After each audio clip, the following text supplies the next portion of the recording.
Bom dia, Edgar. Bom dia, Eunice Margarido, a nossa convidada especial desse Fora da Caixa. A Eunice é socióloga e com ela vamos conversar sobre a gestão menstrual. Mas também a Eunice trabalha para uma organização chamada Rede Homens pela Mudança, designada por Open, né? E nesta data tão especial, onde se celebra o Dia Internacional da Ação pela Saúde das Mulheres, tanto 28 de maio, é também tanto o dia que se celebra a higiene menstrual. Tanto temos esse tema da higiene menstrual, tanto vamos associar naturalmente a questões de saúde da mulher, e pronto, a conversa já começou, não é? Uhum. Há desafios aqui. Bom dia. Há desafios que se vivem em relação à gestão menstrual. Há pessoas, sobretudo homens, que até ficam assustados quando se fala de menstruação ou quando se fala de que é preciso abordar esta temática de menstruação. É algo novo, não é? Na nossa sociedade. Antes de mais, bom dia, Gilberto, bom dia, Edgar. Obrigada pelo convite para participar do Fora da Caixa. Num dia tão especial como hoje, que é o Dia Internacional da Higiene Menstrual, é muito glorificante para nós as mulheres poder ter um dia como este, porque a menstruação é algo que faz parte da realidade de todas nós mulheres e, infelizmente, há muitos tabus, muitos mitos em torno disto e pouco se fala realmente disto, né? Então, parece algo vergonhoso. E há mulheres que até têm vergonha quando precisam de comprar pensos, até têm que esconder, etc. Então, é muito bom podermos ter esta já conversa. Ouvi em alguns momentos aí, já fui a algumas lojas, ouvi mulheres a dizerem que quero comprar bolacha, né? A referir o penso. Portanto, há uma dificuldade séria de falar pelo próprio nome, penso, né? Então, o desafio é enorme, a coisa é tão profunda do que a gente, se calhar, pode estar a imaginar assim de forma superficial. Com certeza, o desafio é enorme, realmente pouco se fala disto, há muitos tabus, já há informação muito errada sobre este assunto e quando falava o Gilberto dos desafios na componente de gestão menstrual para raparigas de Moçambique, um deles é exatamente este, né? Que é esta falta de informação, esta informação errada que se tem em torno da menstruação. Por exemplo, os pais pouco falam com os filhos sobre o processo de menstruação, quer com o rapaz que também precisa ter informação sobre isto, quer com uma rapariga que simplesmente fica surpreendida com isto. A nível do nosso currículo escolar, nós também ainda não temos conteúdos sobre gestão menstrual. Então, esta informação a rapariga acaba por captar com irmãs mais velhas, com amigas, etc. E muitas das vezes não é uma informação correta. Um dos resultados negativos que acabamos por ter por causa desta falta de informação, esta fraca informação é a questão que as meninas não percebem bem sobre o processo de menstruação, a parte biológica que ocorre, não compreendem bem o ciclo da ovulação e acabam por ficar grávidas. Então, acabamos por ter casos de gravidezes precoces e também transmissão de doenças transmissíveis sexualmente. Então, é preciso que haja mais informação, quer a nível do diálogo dos pais com os filhos, bem como a nível do currículo escolar. Em alguns pontos do país, por exemplo, sobretudo na região norte, onde as raparigas, após a primeira menstruação, portanto, a menarca, vão aos ritos de iniciação, há uma percepção de que, a partir daquele momento, a rapariga já está pronta para a vida, não é? E isso também tem as suas consequências, que são bastante negativas na vida dela e, se calhar, das pessoas ao redor, porque às vezes a questão das consequências não só recai sobre a rapariga, mas também a família e a comunidade no final, não é? Pois, isto, infelizmente, acabamos por tirar do âmbito familiar, né, do espaço privado, onde tinha que haver esta primeira informação, os pais estarem preparados para ter este diálogo com a rapariga, com o rapaz, sobre a menstruação. Muitos acabam, não se encontra esta informação na escola, também pode encontrar com amigas, irmãs mais velhas, e muitas comunidades, principalmente na Zona Norte, acabam por levar as meninas para os ritos de iniciação.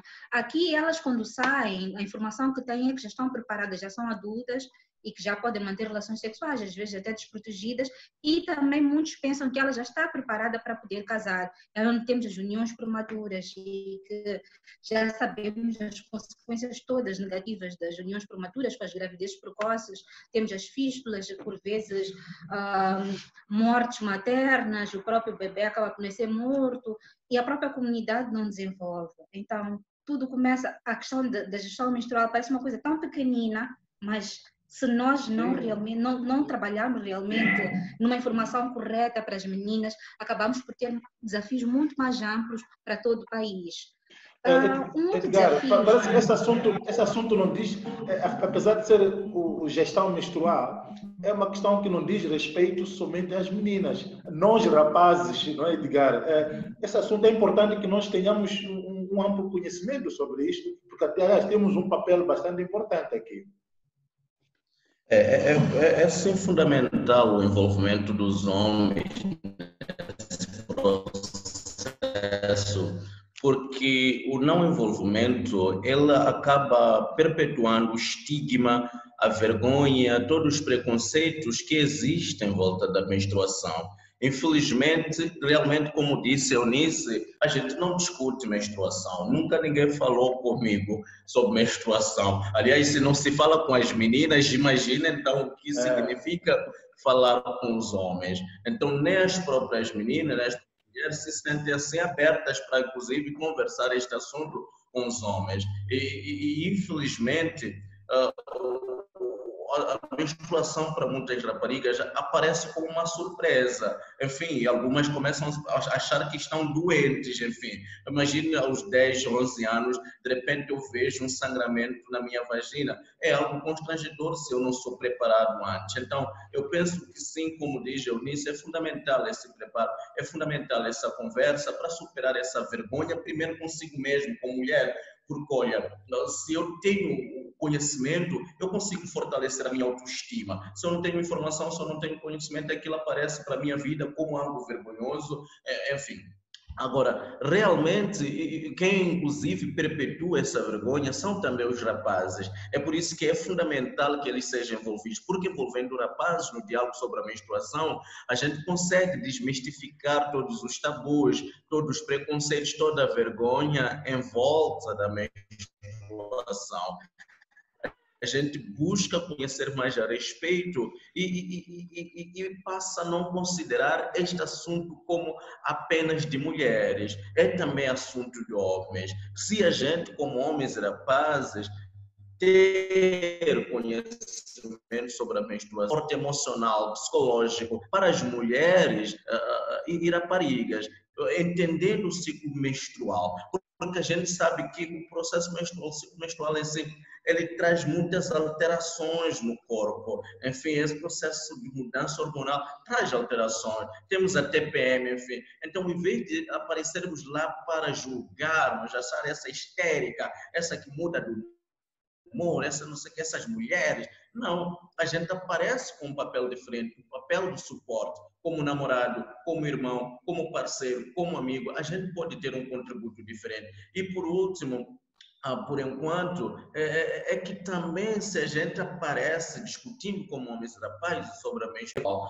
olha, só para ter uma ideia, eu gostava de ler sobre esse assunto, no Quênia, por exemplo, um estudo de 2015, na parte ocidental de Quênia, percebeu-se ou indicou que 10% das raparigas acaba se prostituindo, fazendo sexo transacional para ter dinheiro para menstruação. Isto é terrível. É grave. Quer dizer, a menstruação, ela não pode violar aquilo que é a dignidade da mulher e da rapariga. Esse é um outro assunto que podemos discutir em outros momentos. Eunice, olhando, tanto, claro, o tema é novo. Tu sentes que há alguma sensibilidade, há uma abertura para que se discuta ou para que se olhe com maior amplitude essa temática da gestão menstrual no nosso país? Sinto que agora eu fico bastante satisfeita. Eu recordo na minha adolescência pouco se falava deste assunto. Por exemplo, um desafio é a questão do próprio meio sanitário, né? Das próprias escolas. Por exemplo, nas escolas onde eu estudava, as casas de banho estavam sempre sujas, por exemplo. E era um desafio para nós como raparigas durante a menstruação, como ir para a casa de banho. Algumas raparigas até usavam os corredores para trocar os pensos. Enfim, a situação era muito difícil. Lembro-me de uma rapariga que até sofreu muito bullying, porque encontraram na pasta dela um pano que ela usava como penso, porque ela não tinha dinheiro para comprar um penso, e ela usava um pano como penso. E os colegas encontraram aquilo na pasta dela, falou-se toda a escola, né? E eu imagino, mesmo na própria comunidade, as meninas muitas das vezes usam os panos, e tu vais para a casa de banho, a casa de banho, grande parte das vezes, não tem a porta, vai estar fechada, não tem lata de lixo, não tem água, não tem sabão, e só para pensar, as próprias meninas que têm algum tipo de deficiência, às vezes não têm corrimão, enfim. Então, eu fico satisfeita que hoje esteja a abordar este tipo de assuntos, né? Que pelo menos já há organizações que já estão a trabalhar nesta temática, já há organizações que estão a tentar se desenvolver. Elas já a Redop, na Save the Children, na Big L e tantas outras que já começam a olhar para esta temática, começam a sensibilizar o governo para que, a nível das escolas, estejam criadas as condições necessárias.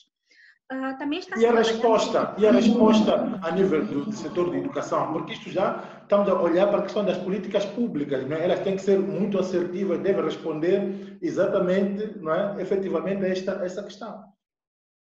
Com certeza.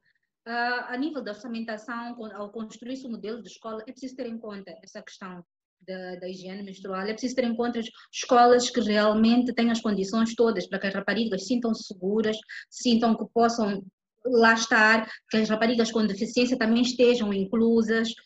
É preciso também, a nível da orçamentação do governo, pensar em ter, por exemplo, os pensos. O Edgar mencionou há pouco as raparigas no Quênia, que acabam por prostituir-se para poder ter dinheiro para comprar pensos. Os pensos são muito caros. Então, é preciso ver, tentar negociar no sentido de baixar. Tem que fazer parte do lote dos produtos básicos, não é? que o indivíduo precisa.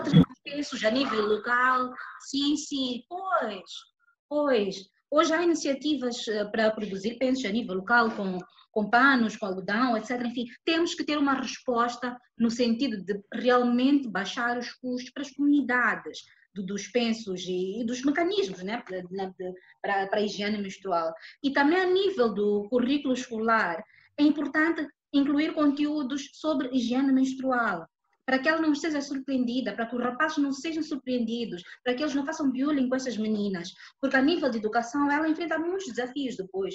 Durante a menstruação acaba por não ir à escola, isto faz com que ela depois no fim do ano tenha mais notas, acaba por repetir, acaba por sofrer bullying, porque ela pode ser educação física, sabemos que em Moçambique, na educação física usamos uniformes brancos e acaba por sangrar, e as pessoas não estão preparadas, começam a rir dela.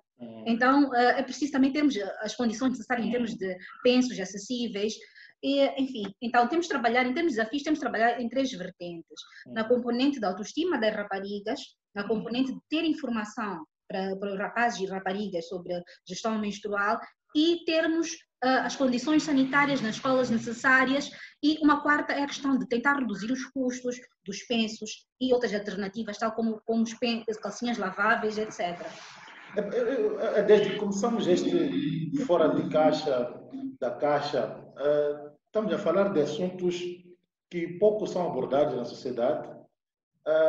Agora fico com a impressão de que nós falamos tanto, mas não exatamente daquilo que nos preocupa, daquilo que são as necessidades bastante profundas da nossa vida. Afinal, do que nós falamos nas nossas conversas, seja como homens com as mulheres ou mulheres com homens? O que está acontecendo, na vossa opinião?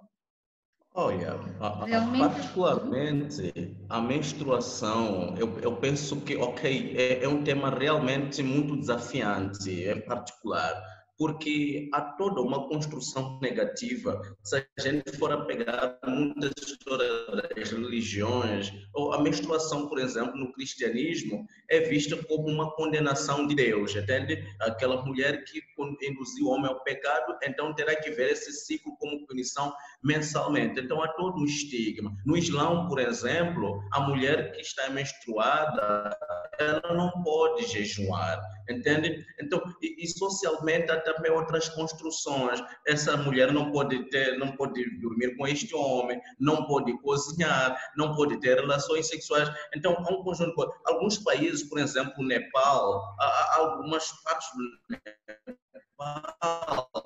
em que quando a mulher está menstruada, ela tem que dormir fora da casa. E isto tem resultado, por exemplo, em muitas mortes de raparigas. Em momentos de frio, por exemplo, muita rapariga morre por isso. Então, eu penso que precisamos desmistificar a menstruação, sabe? E entender, nós os homens temos, mais uma vez, outra coisa, entender que esse corpo que eu gosto, se realmente eu gosto dessa pessoa, esse corpo é também um corpo menstruado, não é só esse corpo que eu vou ter relações sexuais, vai me proporcionar prazer. Eu tenho que entender esse corpo na sua complexidade. Então, eu não posso te aceitar parcialmente. Há uma discussão interessante, inclusive, numa página que eu vou recomendar a quem está a assistir, da Karina Captini, sobre a menstruação no YouTube. E ela discute essa necessidade de a gente compreender essa complexidade desse corpo e não aceitá-lo parcialmente. Se eu não te aceito, porque ok, eu tenho uma boa conversa, eu te abraço, a gente tem relações sexuais, eu também tenho que te aceitar como um corpo que menstrua. Então, eu não posso dizer, eu te aceito até aqui. Então, eu penso que precisamos conversar, desmistificar todos esses tabus, compreender que faz parte do sistema reprodutor feminino, é um elemento de identidade, um elemento que vai demarcando diferentes fases dessa vida. Então, eu penso que precisamos aprofundar esse debate. É bastante triste, de fato, quando nos deparamos com essas questões sobre derivados da menstruação, onde praticamente nota-se uma discriminação, uma estigmatização bastante forte à mulher. E mais uma vez, Edgar, as coisas recaem sobre a mulher. Mais uma vez, as coisas recaem sobre a mulher. Então, parece que a mulher vive condenada na nossa sociedade. De que forma nós poderíamos, digamos, para além do que nós já aqui trouxemos, de que forma nós poderíamos ampliar esta temática da menstruação, da gestão menstrual na nossa sociedade? Eu penso que já foram trazidos alguns elementos de que eu concordo. Eu nisso, por exemplo, trouxe a necessidade de discussão na escola. Eu penso que o professor